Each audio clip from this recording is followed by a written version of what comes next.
Well, this time I guess I'm going to play a game that's not a complete piece of crap. It's Robo Pit for the PlayStation. This game is far from being the most memorable game in the PlayStation library, but it is certainly far from one of the worst. So let's start this piece of crap up and play a little Robo Pit.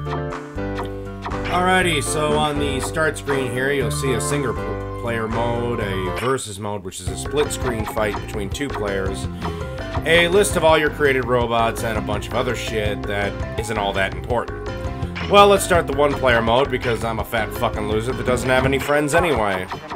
Okay, so the backstory is that all human sports have been banned for some reason. I'm not really sure. Maybe Gloria Aldrich took over the fucking planet. Anyway, to quench humans' natural thirst to see competition, we have designated robots to fight each other for our amusement.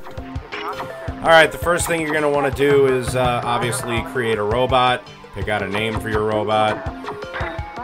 Then you go to this kind of mismatch, put pieces together to create a custom robot, but there's only so many combinations, and your opponents are just variants on these combinations, so not a whole lot in the create mode.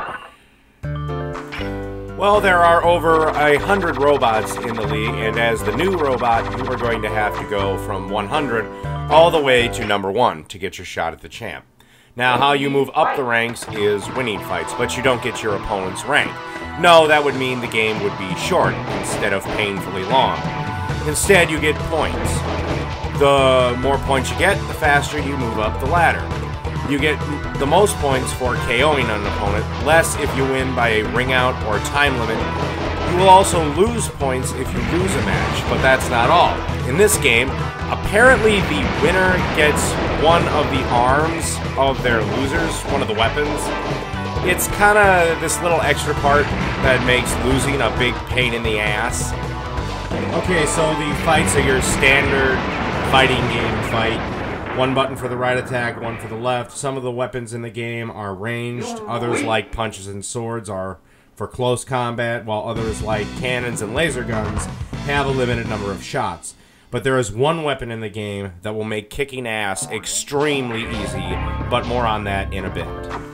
Now, when you start using a new weapon, your proficiency at it or whatever starts at 0, and as you use it more and more, you get better and better at it, and you cause more and more damage. That's why I like to get punch 3 up to 100 as quick as possible. You'll see why in a minute. So once punch 3 is at 100, it is time to face the toughest robot in the game. Yeah, I know it's early, but the first special bot you meet is actually the toughest one in the game, and actually the toughest robot in the whole game. But you have to fight him, because he has the best weapon in the entire game. It's time to fight Boomer.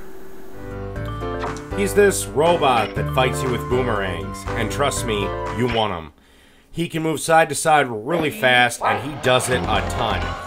His attacks have the ability to drain your life bar to nothing in a few shots, and the range of these damn things is off the scale. This robot will fuck you up, and fuck you up fast. I wasn't kidding. This robot by far is the toughest in the game. I've only managed to go through this game once undefeated. All the other times, Boomer has managed to beat me at least once. But no matter how many times he beats you, you have to beat him, because it is well worth the reward. The boomerangs are the best weapon in the game. Okay, I've finally beaten him, and now I've got the boomerangs, motherfucker.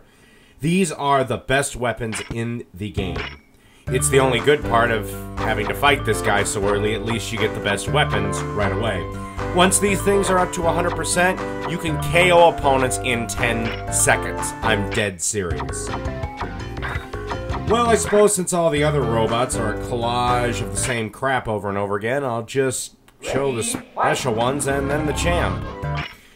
Okay, the first one up is Lips, which I guess is a girl robot.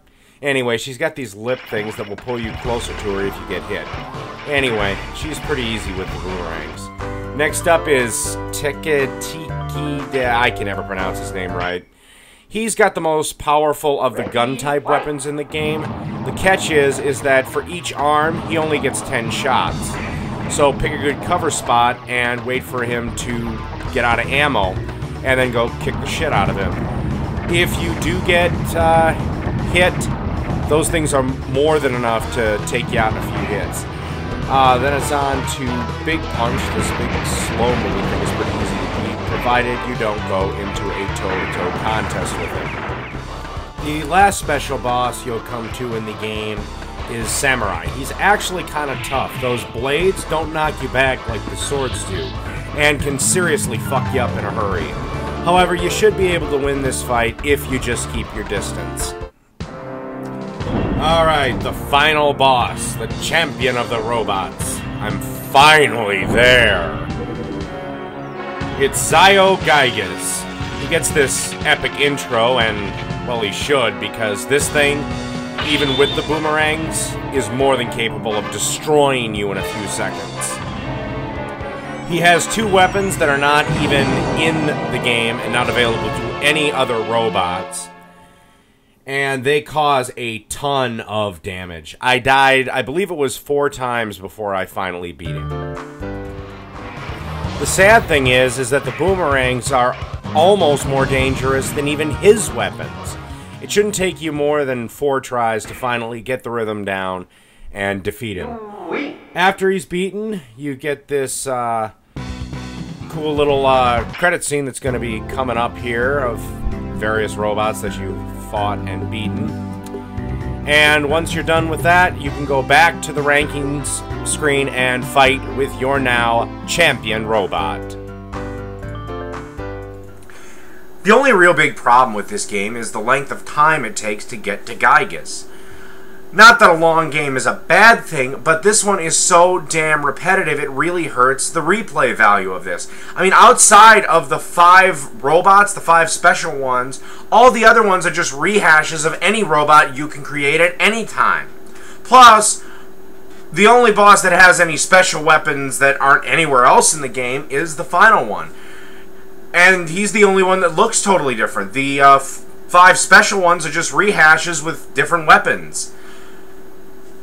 Not a lot of variety in this game, actually. In the end, it's not a terrible game, but it's certainly nothing special.